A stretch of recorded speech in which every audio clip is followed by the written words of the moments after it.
You know, it's good, I think, for guys to get out and play together. We almost had 7 guys in double figures, so offensively, you know, it wasn't a big focal point for us. We kept it pretty vanilla with what we were doing. We got a couple big games coming up Friday and Monday. Actually, looking forward, it's 5 games in 9 nights starting Friday, so it's a little bit of an NBA schedule, and it was good that everybody got a chance to play. Some of the new guys got a chance to score, and it was good. You know, it's good for us to get in an environment where we weren't beating up on each other, and we can start identifying, and our scouting, watching film can become easier now instead of having to watch both sides of the ball, so breaking some things down. But it's the first step. You know, they start counting a week from tomorrow, so here we go. You know, it felt good to get out there and finally play against somebody else instead of, you know, being in practice and everybody cheating the plays. Everybody knows the plays, so it's a lot easier out here now. So, is there any adjustment to, and not just tonight, just in general, any adjustment to the new shot clock? Any adjustment, like offensively or defensively? Just in general, it's, you know, how you guys run. Do you guys pay any attention to it, or you guys just kind of doing what you always do? Yeah, I think we're a little bit more. We're going to get back to really running. You know, really being running youth and really kind of taking the ball right out the net, even if it goes in. You know, taking on the miss. You know, we're going to run, but even on the make, getting the ball right out the net and pushing down the floor. You know, and then that's going to create so much confusion for the defense, because once you do something like that, they can't really set up in a full court press or anything like that. It's very hard for them. So to get down there, and even if we don't score, we have time to set up our offense. So it's really in teams like us, we'll like to press it with the 35. What is it, 30? Mm-hmm. It's 30. You know, press with a little bit more time. So it kind of works in our favor, our teams that press. You know, but it's more than offensively. You know, we don't want to. If we want anything to be ahead, we want our defensive side to be ahead offensively. You know, but I think we got a great group of guys, and we have enough. We're so deep in the depth chart that we got guys that can come in and score the ball. You know, but we have to also have guys that come in and be defensive stoppers. How you kind of feeling, kind of adapting to that post role, and you know, being sort of a bigger guy this year? you know, the coaches has just been stressing to us as a team is, you know, just rebounding and stuff, and I really take that to heart and just really try to rebound every time, go to the boards every time. It's not really a adaptment, you know, I just need to, you know, just play hard, and that's how it goes. It was definitely exciting. It was definitely exciting to just see guys like Austin, we call him Morning, get out there and get some buckets, and Gabe go out there and show his talent, and McCall come in and get a bucket, and as well as Austin Eastman and Jake, you know. So it's good for our team, and it makes us feel better too. Were you just kind of trying to throw guys out there in different arrangements, see what works, and are you still trying to evaluate what kind of lineups you want to use when they really hit the floor?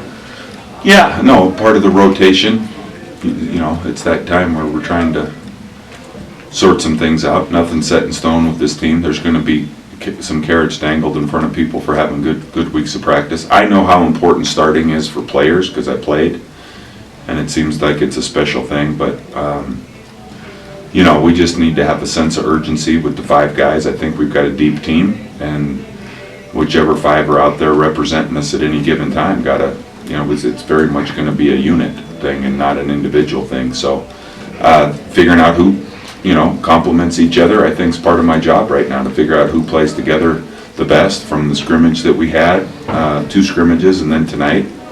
Hopefully we can start identifying, you know, and without going against other opponents, that's sometimes hard to do in practice, to figure out just, you're always switching guys around, and but we're starting to get a sense for it. You know what you have in Jakob, I guess, but who else impressed you in the post, or thought you made a difference? You made a difference going in there? Well, There wasn't a lot of post play. You know, Jakob did some work early, I thought, with some of his catches. You know, we got him going, and then didn't really look at him a whole lot after that. So, you know, I was happy with the fact we were aggressive, trying to get to the basket, getting to the foul line. So, you know, there's ways to put heat on a defense without having post presence. You can do it via pass. You can do it bouncing the ball. So there's, I think we collapsed their D, and pleased with the guys passing. It's a little bit the way we've been playing. Guys are unselfish and looking out for each other. So. What do you see out of Lorenzo and Gabe tonight? Well, I mean, it's still, they're on a pretty steep learning curve, and the one thing I was thinking about in reference maybe to your question, Kyle, is mixing those guys in with some of the veteran guys that we have rather than having them on the floor at the same time.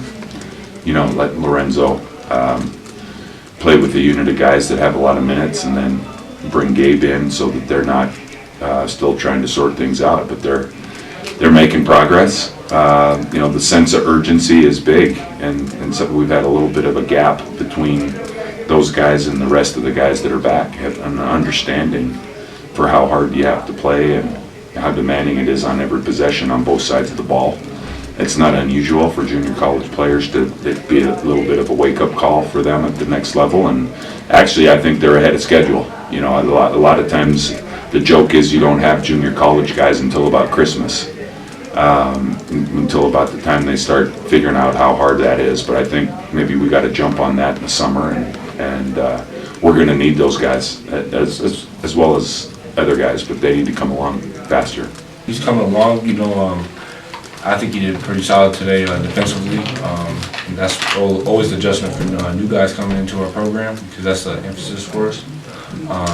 Gabe's coming along too. He can really score the ball, and we're going to need everybody this year to contribute at one point in time.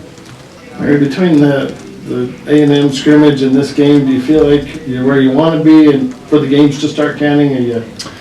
No, I think, there's some areas that we're going to have a big focal point this next week that we have to shore up.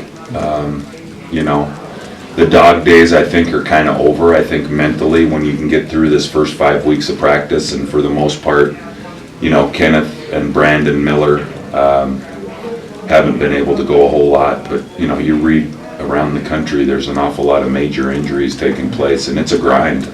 Number one, I think the kids are playing too much all year round, but this 5 weeks is demanding. So I think getting to this point, kind of getting, the first jitters out of the way, the first crowd, it's going to be pretty intense, I think, on Saturday and Monday of next week, and we're going to maybe become a little bit more efficient in practice, go shorter, but be able to really hit some things. There's been so much teaching up to this point, so it's going to take on a little different light, but I don't feel like we're ready for what lies ahead here.